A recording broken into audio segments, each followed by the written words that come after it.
मैं आपको बोलूँ कि 3 ऐसी गलतियाँ जो आपके पोर्टफोलियो को ऑलमोस्ट कैटेगरी एवरेज से नीचे परफॉर्म करवा रही है। एग्जांपल देता हूँ, लास्ट 5 ईयर्स में, ठीक है, बहुत सारे क्लाइंट्स का रिटर्न 32%, 35, 38% रहा होगा, ठीक है। अब मैं आपको बताता हूँ कि अगर इन्हीं पोर्टफोलियोज़ में हम कुछ गलतियाँ करते तो वो परसेंटेज 20 पे आ जाता, 25 पे आ जाता, तो हम 5-10% खो देते। और 5 साल के ड्यूरेशन में अगर आपकी 20,000 भी SIP है तो ये खोने का जो अमाउंट है वो लाखों रुपए में होता, ठीक है। तो अगर आप अपने लाखों रुपए बचाना चाहते हो तो ये 3 गलतियां मत करना जो इस पोर्टफोलियो में, मतलब मैं हमेशा से कोशिश करता हूं कि आप लोगों को ऐसी ऐसी चीज़ें बताऊं जो नई हो। तो शायद कुछ 1-2 चीज़ें हैं जो आपको पता लगेंगी कि हाँ ये चीज़ नहीं करनी थी, आपने रिसेंट में ही गलती करी होगी, और कुछ चीज़ें ऐसी होंगी शायद आपको लगे कि हाँ ये तो मुझे पता था। लेकिन 3 बहुत इंपॉर्टेंट चीज़ें, और छोटी सी वीडियो होगी तो आपको बहुत कुछ समझा जाएगी, ठीक है। अब चलते हैं पोर्टफोलियो रिव्यू की तरफ। और फिर से आगे बढ़ने से पहले, ये कम्प्लीटली एक एजुकेशनल पर्पज़ के लिए है। आपको जो भी करना है आपके खुद के दिमाग से और अपने मतलब जो आपके एडवाइज़र हैं उनकी आप हेल्प ले सकते हैं अगर कोई एडवाइज़र है तो। और ऐसा नहीं है कि आपने वीडियो देखी और कर लिया। अब चलते हैं वीडियो के अंदर। अब यहाँ पे please review my portfolio UTI next 50 बंधन small cap Motilal ICICI prudential gold ETF, ठीक है। अब गोल्ड ETF की अगर मैं बात करूँ तो यहाँ पे ये गलती सबसे पहली है। अब आप कहोगे गोल्ड लेना कैसे गलती है? गोल्ड लेना गलती नहीं है। गोल्ड में प्रॉब्लम क्या है, ये लोगों ने ना, मोस्टली लोगों ने, 70% लोगों के पोर्टफोलियो में गोल्ड तब आया जब गोल्ड की रैली निकल चुकी थी। अब या तो वो 30%, 40%, 50% नेगेटिव में है, और कईयों ने तो बिल्कुल नए फंड बाय किए, उन फंड की जो NAV वैल्यू वो ₹1 हो चुकी है, ₹10 की वैल्यू ₹1। तो बहुत लोगों ने नुकसान किया है। अब वो रिकवरी करने में गोल्ड कितना टाइम ले लेगा। अब आपने देखो, इनकी चल रही है 4,000 पे SIP, कोई फ़र्क नहीं पड़ता। क्यों? क्योंकि टोटल SIP कितनी है? 30,000, 40,000, 44। अब इन्होंने क्या करा, 44,000 में से सिर्फ 10% इसमें कर दी, 10% भी पूरी नहीं करी, ठीक है। चलो 10% भी आपने कर दी, इनका काम चल जाएगा। इन्होंने गलती करी लेकिन उतनी बड़ी नहीं करी। और मैं बोल रहा हूँ ना, गलती करी इन्होंने। हो सकता है इन्होंने 3 साल पहले लिया हो, बल्कि मुझे लगता नहीं है लिया होगा, लेकिन 3 साल पहले अगर लिया होगा तो ये गलती नहीं होगी।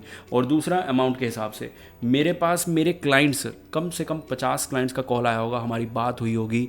और जिन क्लाइंट्स के पोर्टफोलियो में 2023 से चल रहा था उनके तो मज़े हो गए।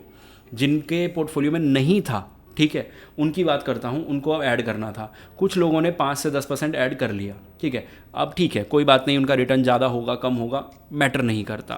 प्रॉब्लम कहाँ पे आई, कुछ क्लाइंट्स मुझे बोले, जो मेरे क्लाइंट्स रहते हैं, 6 से 7 क्लाइंट्स मुझे बोले, सर आप ना मेरी SIP 3 to 6 मंथ के लिए रोक दीजिए, उसको पॉज कर दीजिए, मैं गोल्ड में डालना चाहता हूँ। आफ्टर 2.5 मंथ मोस्टली क्लाइंट्स, मतलब ज़्यादा क्लाइंट नहीं थे, इसमें से 4-5 क्लाइंट ने तो वापस रिज्यूम करा ली कि हमें गोल्ड में अब नहीं डालना। क्यों? क्योंकि जब आप इतना अंधे हो जाते हो ना कि आपको एक ही जगह पे सारा पैसा लगा देना है, आपको लग रहा है कि यहाँ पे स्कीम बहुत बढ़िया है, अब इसके पीछे चलते हैं, इसके पीछे चलते हैं, तो ये माइंडसेट आपको ख़राब करता है। और जब आप अपने एडवाइज़र की ही नहीं सुन रहे, तो वहाँ पे जब आप अपने एडवाइज़र की नहीं सुन रहे तो आप किसी की भी नहीं सुनोगे। क्यों? आपका माइंड एक डिसीज़न बना चुका है, उस डिसीज़न को हिलाना सही, मतलब कोई भी नहीं हिला सकता। तो कभी भी अगर आप थोड़ी सी, मैं वीडियो को अलग ले जाऊंगा, फाइनेंशियल टॉपिक से थोड़ा सा अलग ले जाऊंगा, सिर्फ 30 सेकंड के लिए, ज़्यादा नहीं। अगर हम कभी भी फ़िलासफ़ी पढ़ते हैं ना, तो एक चीज़ है कि हमारे जो बिलीफ्स होते हैं, जो हम चीज़ों को मान लेते हैं ना, हमारे बिलीफ तोड़ पाना बहुत मुश्किल होता है। मतलब हम फिज़िकल पेन ले लेंगे लेकिन हम बिलीफ नहीं तोड़वाने को तैयार होते। मतलब इतना अगर दो, मतलब लोगों को ऑप्शन दिया जाए ना कि या तो आपका बिलीफ गलत है या आप फिज़िकल पेन ले लो, तो लोग फिज़िकल पेन लेना पसंद करेंगे, ठीक है। अब आप कहोगे कि ये कैसे? हाँ, हम नहीं मानते कि हम यहाँ गलत हो सकते हैं। तो कभी भी अगर मैं कोई चीज़ ऐसी बताता हूँ जहाँ पे आपको लगता है कि नहीं यार ये चीज़ मैं गलती कर रहा हूँ, तो आराम से बैठो, सोचो। मैं नहीं कह रहा कि आप 100% गलत होगे, देखो आप गलती कर रहे हो या नहीं कर रहे हो, तो आराम से।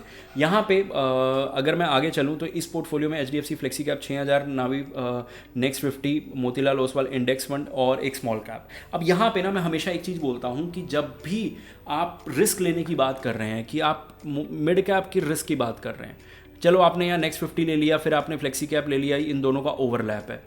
ये ओवरलैप वाली गलती लोग बहुत करते हैं, चेक नहीं करते, इसमें बहुत बड़ा ओवरलैप है, ठीक है। चलो कोई बात नहीं।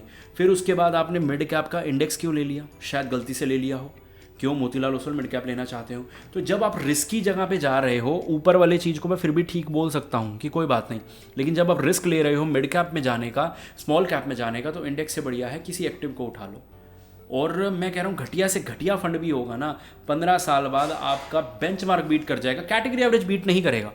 मैं जो बोलता हूँ अपने क्लाइंट्स को कि मैं कैटेगरी एवरेज बीट करके देता हूँ, तो वो शायद बीट ना करे, लेकिन लॉन्ग रन में बेंचमार्क जरूर बीट हो जाएगा। कुछ हैं यूट्यूब पे भी और कुछ ऐसे एडवाइज़र हैं जो बेवकूफ़ बनाते हैं आप लोगों को कि हम बेंचमार्क बीट करके देंगे। अरे बेंचमार्क आंख बंद करके बीट हो जाएगा। मेन बात होती है कैटेगरी एवरेज बीट करना, यानी कि जो भी मिड कैप के फंड्स की कैटेगरी है उसका एक एवरेज आएगा और वो ऑलरेडी बेंचमार्क से 6% ऊपर होगा, तो वो बीट करके दिखाओ। अगर आप चाहते हैं कि वो आप बीट करना चाहते हैं लेकिन आपके पास टाइम और नॉलेज नहीं है, तो स्क्रीन पे नंबर है, आप हमें सिर्फ अपना SIP अमाउंट ड्रॉप कीजिए, हम बात करेंगे। लेकिन अब चलते हैं आगे। यहाँ पे पराग पारिक फ्लेक्सी कैप और Motilal Oswal mid cap, Nippon India mid cap, एक small cap, well and good portfolio है, लेकिन एक चीज़ की कमी है यहाँ पे। अब 15,000 का पोर्टफोलियो है जो मैं समझ पा रहा हूँ, 9,000 ये, 6,000 ये, 15,000 आपके हो गए। अब इसमें से 6,000 की अगर मैं बात करूं तो 40% बनता है। 40% एक फंड के अंदर बेवकूफ़ी है, लिटरली बेवकूफ़ी है। इसको मैक्सिमम 25% होना चाहिए, तो वहाँ से आप 15% पोर्शन घटाएं और बाकी में डिस्ट्रीब्यूट करें, या एक फंड ऐड भी कर सकते हैं। 15,000 में 5 फंड बुरे नहीं होते। लेकिन आपको, अगर आप थोड़े से सेफ चलना चाहते हैं, आपको लगता है कि नहीं यार मुझे दिमाग नहीं खपाना, अपना रिटर्न एक्स्ट्रा नहीं चाहिए, मैं सेफली चलना चाहता हूँ, तो शायद ये पोर्शन बुरा नहीं हो सकता। क्योंकि अगर किसी और के अंदर 40% होता तो मैं बोलता कि शायद आपको एग्जिट करना ही पड़ेगा, ध्यान दो इस चीज़ पर।